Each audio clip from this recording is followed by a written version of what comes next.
सियावर राम जय जय राम, मेरे प्रभु राम जय जय राम। जय मंगल भवन अमंगलहारी, द्रवहु सुदर्शित अजर बिहारी। दीन दयाल मृद संहारी, हरहु नाथ मम संकट भारी। जय श्री राम। कल हमने आपको वाल्मीकि रामायण के लवकुश द्वारा राम कथा, राम को सुनाए जाने की बात कर रहे थे। उसके अंदर विषय था पुत्री पवित्र किए कुल दो। यहाँ हमने कथा को विराम दिया था। आज हम आपको पुत्री पवित्र किए कुल दो, यहाँ से कथा का विस्तार सुना रहे हैं। कितने ही लोग ऐसे होते हैं कि लड़का उत्पन्न होता है तो बहुत प्रसन्न होते हैं, और लड़की उत्पन्न होती है तो मानो अरंडी का तेल पी लिया हो, ऐसा मुंह बना लेते हैं। अरे पुत्री क्या खोटी है, पुत्र क्या कुछ अधिक करने वाला होता है। लोग ऐसी अपेक्षा रखते हैं कि छोकरा हो तो घर में दीपक है। इस कलयुग के छोकरे माँ बाप के लिए नया दीपक नहीं रचते। लड़का होना चाहिए ऐसा आग्रह नहीं रखना चाहिए। लड़का कुछ अधिक करने वाला नहीं है। शास्त्र में लिखा है कि स्त्री बहुत लायक हो तो पति को सुधार सकती है, परंतु स्त्री लायक न हो तो पति उसको सुधार नहीं सकता। काम के वशीवर्ती रहने के कारण साधारण रीति से पुरुष स्त्री के अधीन ही रहता है। इसलिए पत्नी लायक हो तो वह पति को युक्ति से सुधार सकती है, पाप करने से विमुख कर सकती है और उसे कल्याण का मार्ग समझा सकती है। लायक स्त्री पति को भगवत जन में लगाती है, सत्संग की तरफ ले जाती है, पति के हाथ से सत्कर्म करवाती है और उसे अपने धर्म और मोक्ष का मार्ग बतलाती है। स्त्री धर्म अतिशय श्रेष्ठ है। स्त्री धर्म का बारंबार पालन करे तो उससे घर में ही मुक्ति मिलती है। स्त्री को घर छोड़कर बाहर भटकने की आवश्यकता नहीं है। स्त्री अगर बाहर भटके तो स्वेच्छाचारिणी बनती है और अपना पतन होता है। जो स्त्री घर में रहकर गृहिणी धर्म संभालती है उसके पवित्र रहने की अनुकूलता रहती है। पुरुष की अपेक्षा स्त्री के लिए सिद्धि सुलभ है। शास्त्र में लिखा है कि स्त्री को प्रभु की प्राप्ति जल्दी होती है।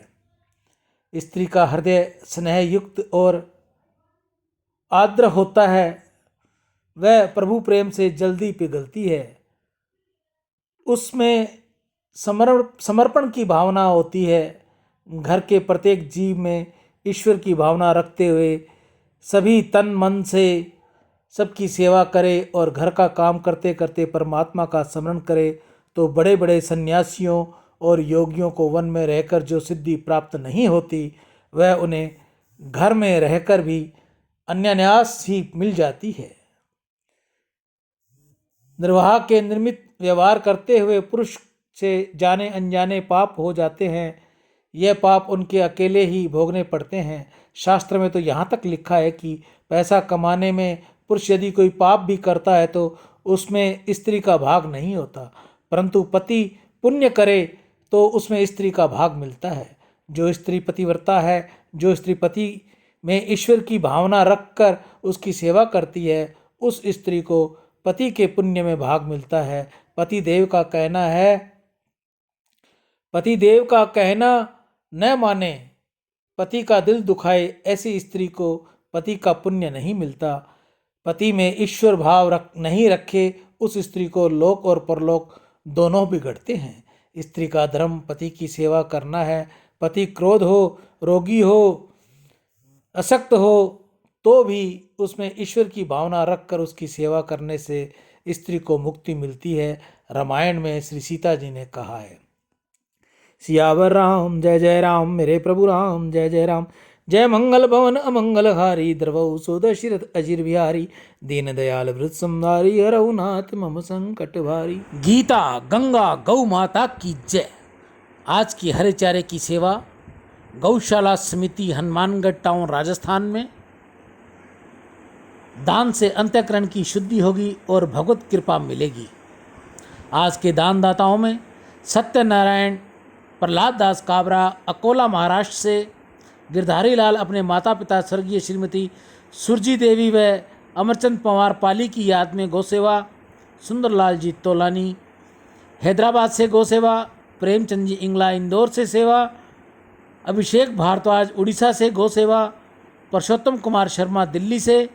मदन लाल जी गुप्ता, श्री गोपाल मुस्करा। जुगल किशोर जी जंडियाल उधमपुर से। पवन कुमार बब्बर जीरकपुर से।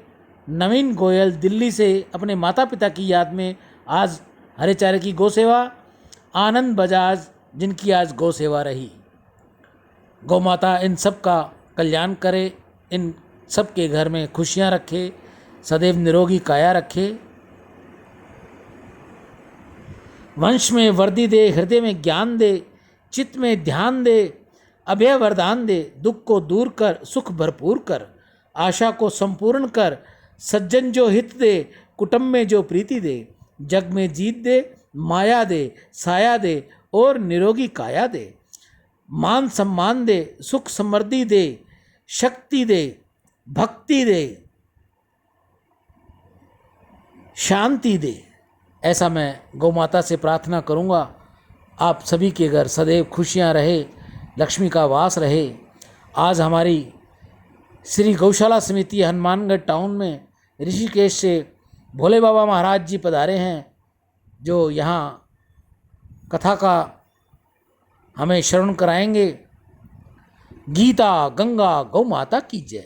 आप में से भी जो कोई और भाई बहन गौ सेवा, हरे चारे की सेवा करनी चाहे तो हमें वो सेवा भेज सकते हैं।